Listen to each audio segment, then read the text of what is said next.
විම් දියර millilitre 100 smart pack එක රුපියල් 85ට දැන් වෙළඳ පොලේ. හරිම සුමුදුයි.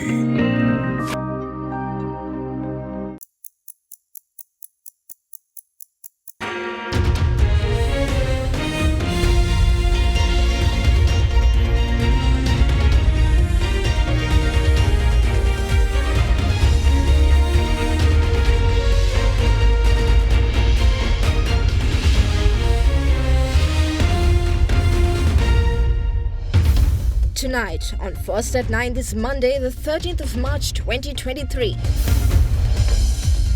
Market entry. China's Sinopec Group confirms their readiness to invest in Sri Lanka's energy sector. President Ranil Wickremesinghe says the government has taken a principled decision to expand fuel distribution in Sri Lanka. Challenged. MP Udayagammampila files an FR petition against the new CBSL draft bill, saying it violates constitutional provisions. The essential link between the central bank and the government has been severed by this bill. Criticism.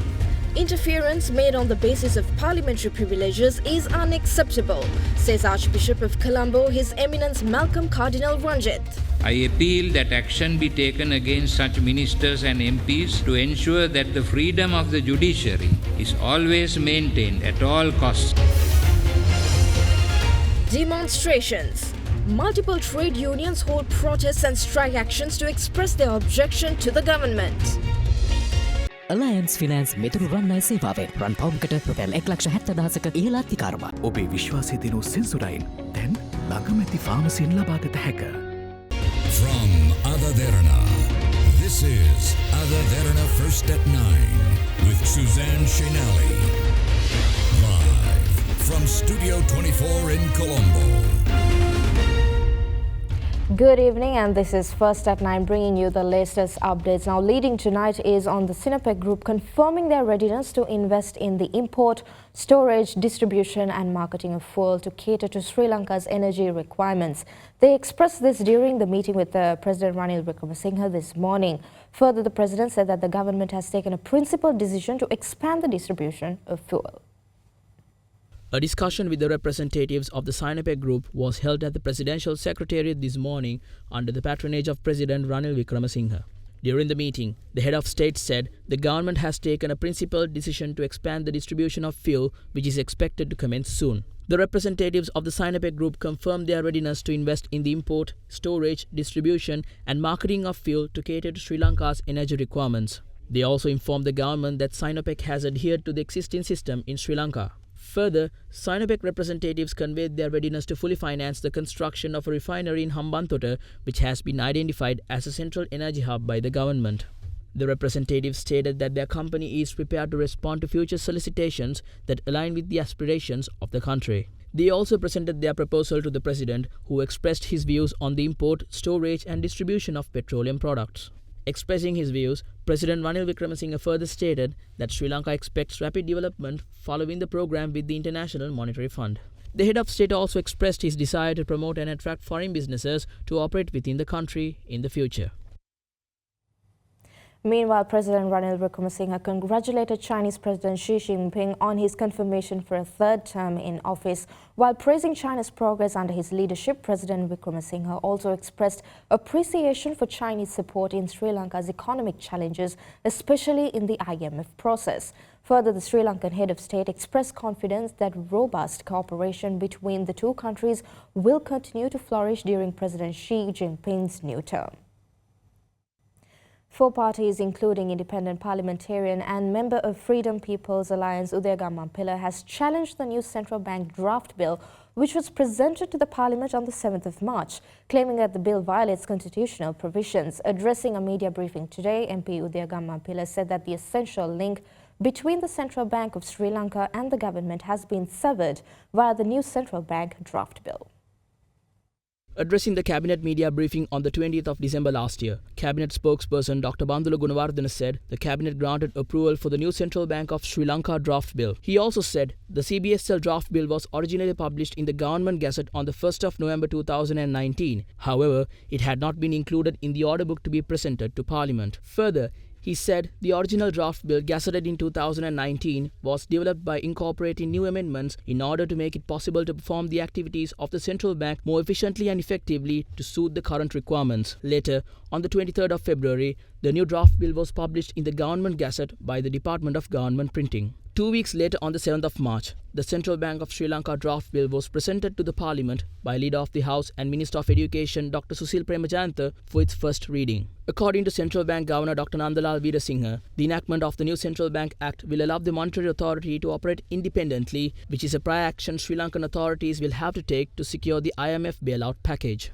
However, 4 parties including independent parliamentarian and member of Freedom People's Alliance Uday Gammampila has challenged the bill before the Supreme Court via fundamental rights petitions, stating that it violates constitutional provisions. It has grossly violated Article 3 and 4 of the Constitution, in my opinion, and therefore it cannot be a law without obtaining the approval of the people at a referendum. Reportedly, enactment of this bill is a precondition of the IMF to obtain their facility.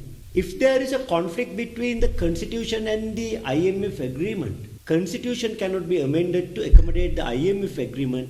Instead, IMF agreement should be suitably be amended to comply with our Constitution. In terms of Section 4 of the bill, central bank is fully owned by the government. It means public funds have been invested in this institution.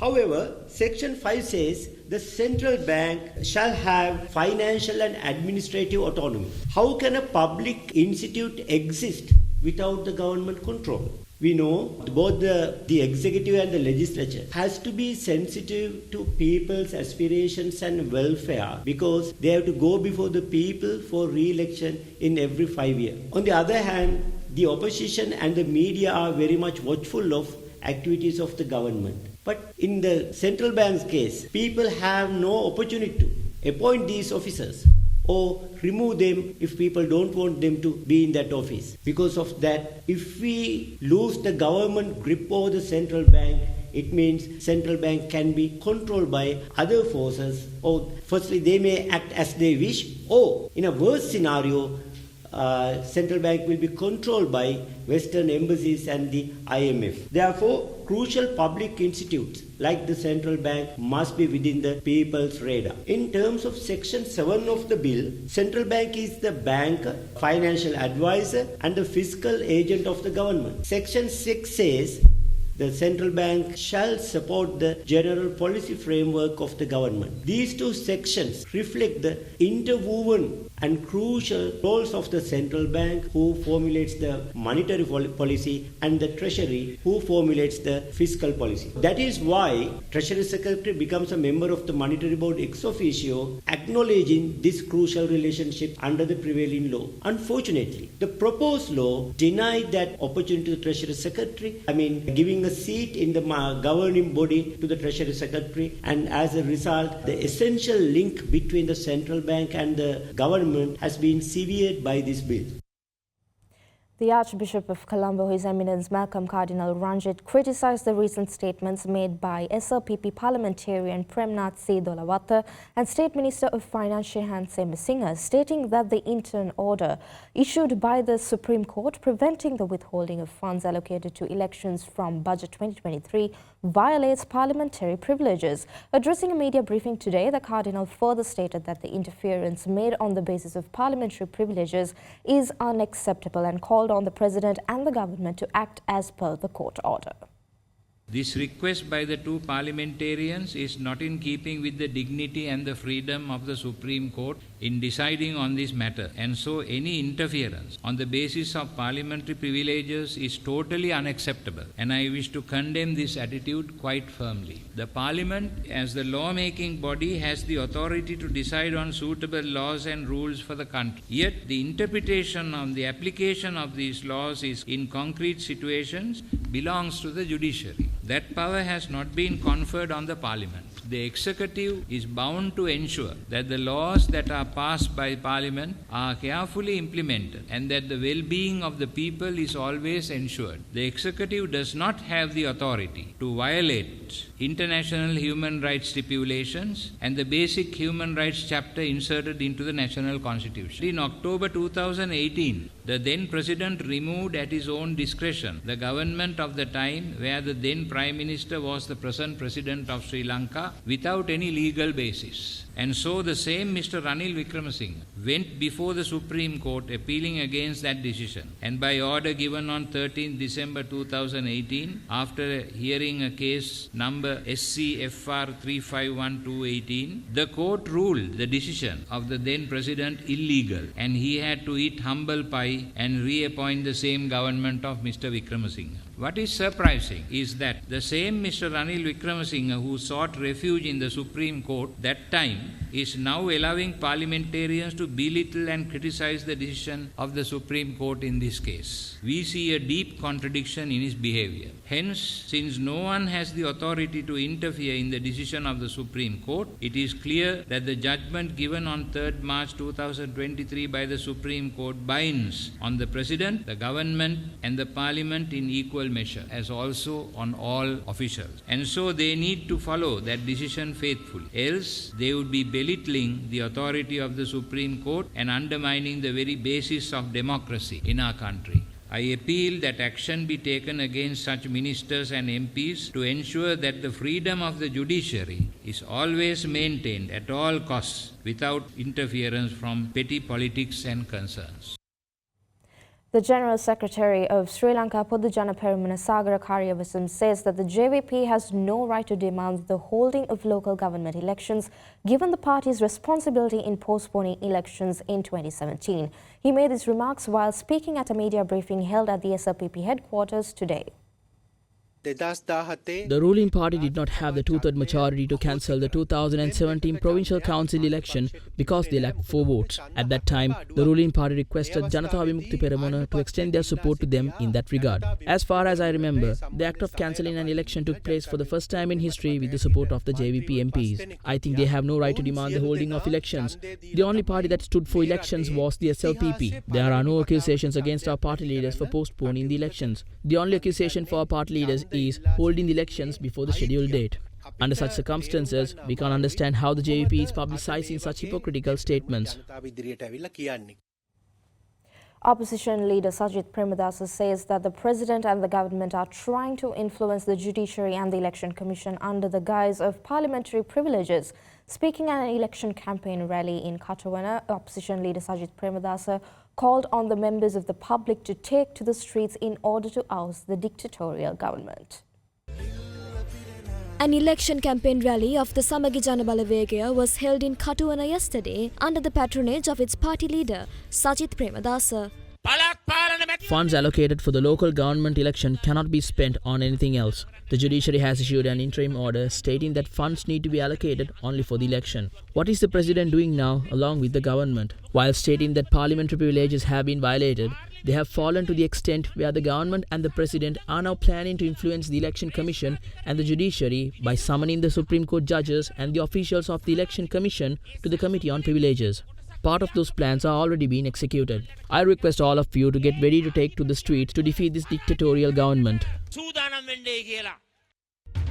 Stay with us to find out more on the trade union strikes and protests that were held to express objection to the government. We'll be back soon.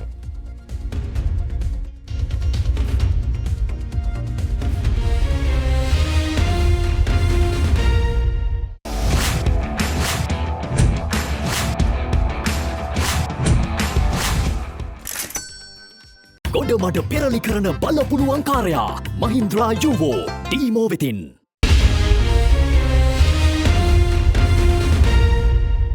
Welcome back to First at 9. Now, multiple trade unions across the country today carried out several protests and strike actions to express their opposition towards the government, while also urging the government to reduce the heavy taxation, electricity tariffs and interest rates. More employees of crucial sectors including health, ports and banking are expected to step up their trade union actions from today in protest of the government's conduct. Meanwhile, speaking to the media, Minister of Education Dr. Susil Premajayantha hinted at a possible delay in holding the 2022 ordinary level examinations. The trade union collective of professionals recently flashed a red light, threatening to bolster their actions this week to urge the government to reduce the heavy taxation, electricity tariffs and interest rates. Multiple trade unions representing many sectors engaged in protests and nationwide strikes last week, unaccompanied by the Government Medical Officers Association. However, today, the Government Medical Officers Association engaged in a strike action in support of the ongoing trade union actions of professionals. Accordingly, the medical officers today launched the strike from 8 a.m. onwards of all hospitals in the western, southern, central and eastern provinces.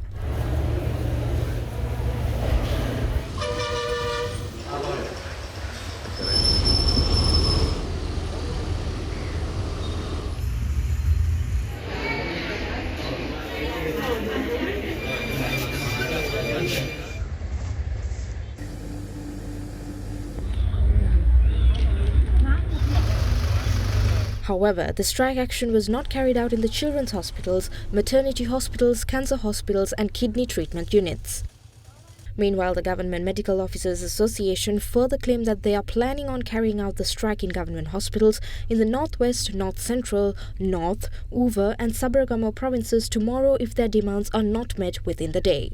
Meanwhile, the Ports Authority employees joined the ongoing trade union action and have decided to engage in a work-to-rule action for 48 hours from today. Later this afternoon, they also engaged in a protest near the main entrance of the Colombo port.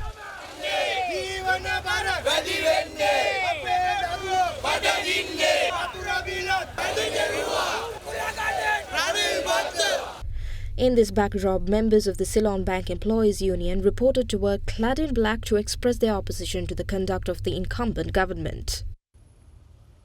Further, the university lecturers who stand in solidarity with the trade union action engaged in a march this afternoon in Colombo, protesting against the government's tax policies. Amidst these developments, the Minister of Education Susil Premajayantha hinted in a possible delay in the holding of the 2022 ordinary level examination. The minister made these remarks today, speaking to the media following the event held in Colombo. The evaluation activities have already been delayed by 2 weeks. We held 2 rounds of discussions with the Federation of University Teachers Association with regard to the matter. If the paper marking activities of the A-level exam continues to be put off, releasing the results will also be delayed further. Owing to that delay, the GCE O-level examination will most likely be postponed.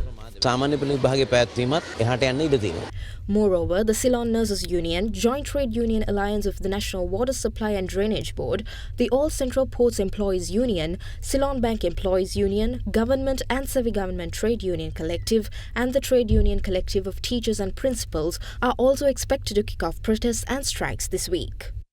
Meanwhile, commenting on the trade union actions, President's Director General of Trade Unions, Saman Ratnapriya, urged the professionals to think about the country and provide space for at least 7 to 8 months. The International Monetary Fund will sign the agreement with Sri Lanka on the 20th, but continuous strike actions commenced from the 15th itself. Can't they hold on until the 21st? Can't they be patient for 1 week? Will the taxes and electricity tariffs reduce because of the trade union actions? Absolutely not. The President met with the trade union members and very clearly informed them to give him space for at least 6 to 7 months in order for the country to progress its present state. Please think about the country and provide space for at least 6 to 8 months, otherwise all of us will fall into trouble.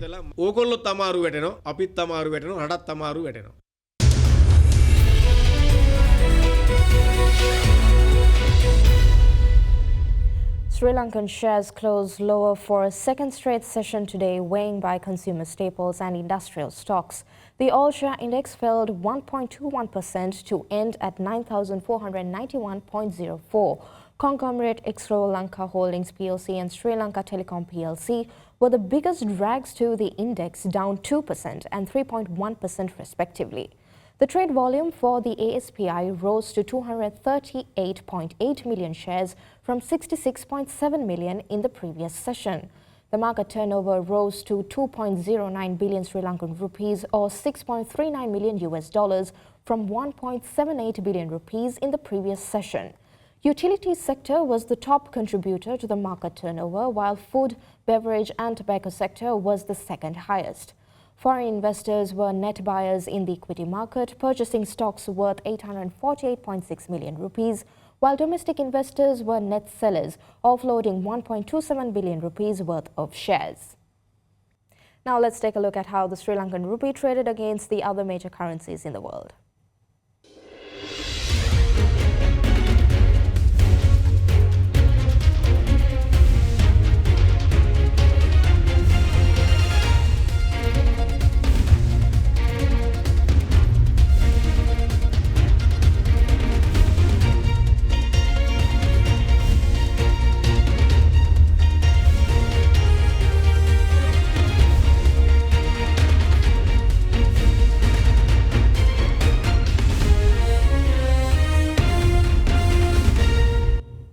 Oil prices fell $4 today along with the equities as the collapse of the Silicon Valley Bank raised fears of the fresh financial crisis, but a recovery in the Chinese demand provided support.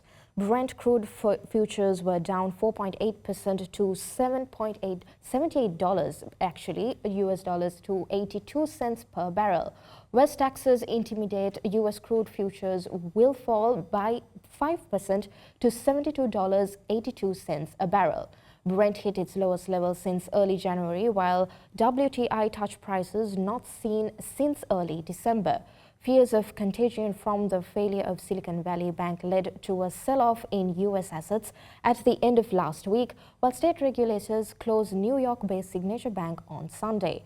Europe's Stocks Bank Index was down 5.7%, having shed 3.8% on Friday. U.S. authorities launched emergency measures on Sunday to shore up confidence in the banking system.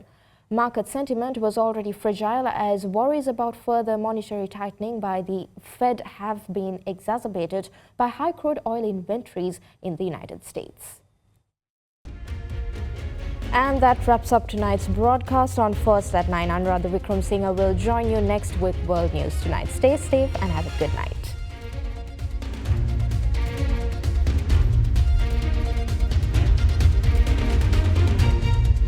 For news and information you can trust 24 hours a day, visit AdaDerana.lk.